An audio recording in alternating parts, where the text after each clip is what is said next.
Welcome back to Athens. It's week 2 now. Georgia coming off a win over UT Martin this last week and a 41-point win over UT Martin. And Roddy, what was maybe your biggest takeaways from that game? Well, everyone wants to say, well, the offensive line didn't block and Mike Bobo's terrible. And I think the fans are so desperate to find out what the Achilles heel of this football team is going to be that any minor issue has been blown up into a major mountain, you know. Right. And Kirby he had this offense and defense go very vanilla against a team that was taking big chances. You know, if you bring 8 in the box, you open yourself up to the edges or something downfield, and we saw Georgia make them pay. But other times, UT Martin guessed right and was able to stop Georgia, and Georgia was a little herky-jerky getting their offense going. But once they settled down, you walk away with a 40-point victory over a team that's pretty good. You know, a team that sold out to stop the run, and you didn't have your best 2 running backs were either not available or unhealthy. You didn't have one of your top wide receivers, and you still have a 40-point win. So let's calm down and just accept the fact that week 1 was a good tune-up for week 2.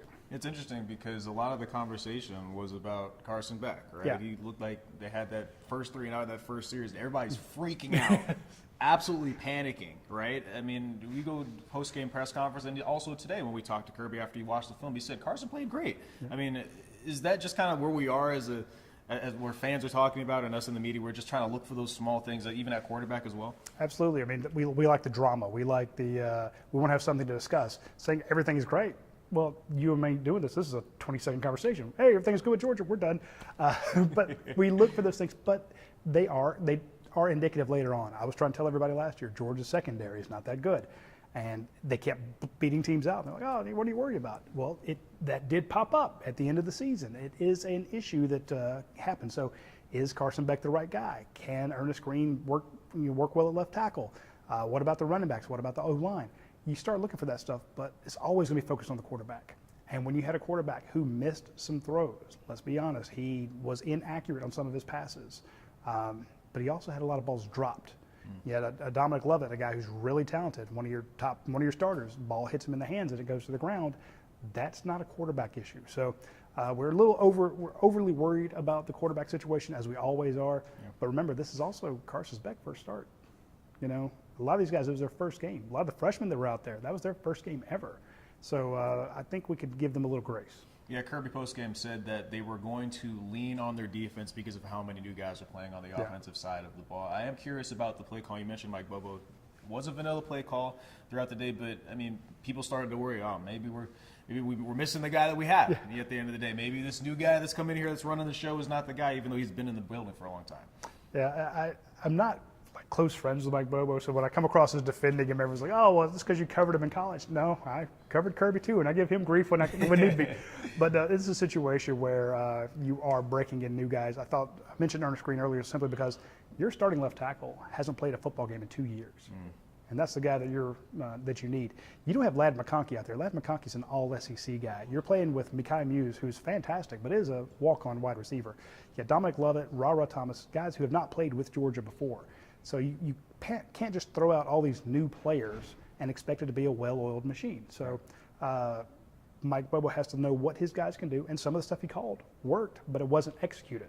And then other things, we always forget that the players on the field have a chance to check into games, check out of plays, change some stuff around. So any error that's Mike Bobo's fault. Any success will be the players' redemption.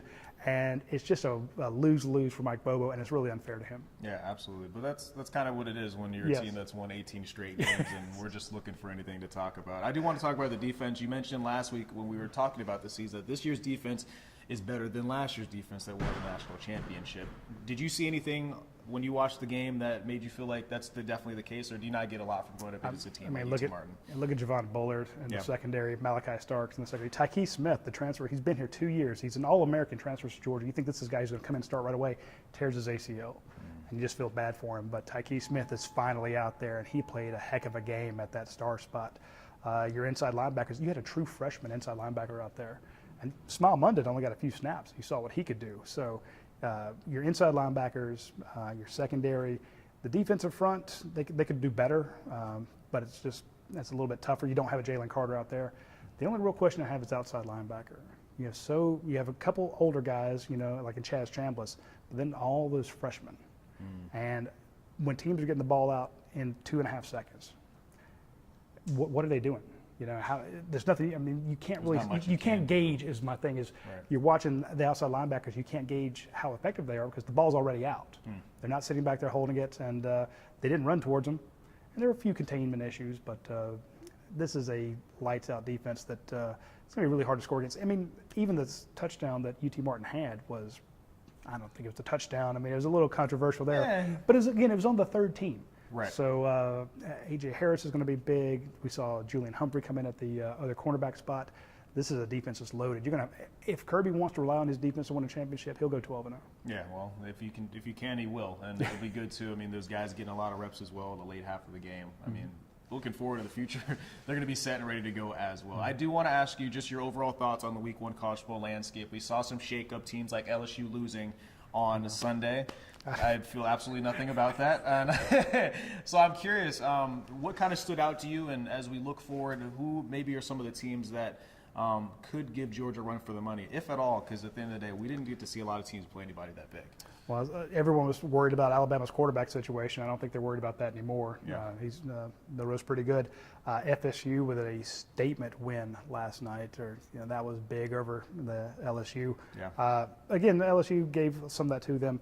And I just got to go back to, everyone was watching Colorado. I thought that was a big win over TCU. But the guy that we had number 1 in the Rivals rankings, Travis Hunter. Yeah, unreal, man. Who is going to go to FSU. Imagine he was with FSU now. This was a guy who's committed there forever. I thought the Travis Hunter show, 120 snaps, the first guy to do that since some guy named Bailey, that played here. He's on the wall behind us. Pretty good. So when you have a guy who plays like champ on both sides of the ball and does what he does, I'm on the Travis Hunter for Heisman bandwagon. Look, if it's an agenda that we're willing to push, I'm willing to get behind you and do it right. Travis Hunter was fantastic. Yes, and a local product, man. Collins Hill showing out in a big way on Saturday. All right, Roddy, this upcoming weekend, I just want to ask you at Ball State, anything that you see that might be an issue, of course. Kirby Smart says he's got a lot of respect for this team. These guys and these players said this is another good team they're facing. What did you kind of see? This is a good team. Okay. And that's the thing. People think, UT Martin, Georgia should score 70 on them.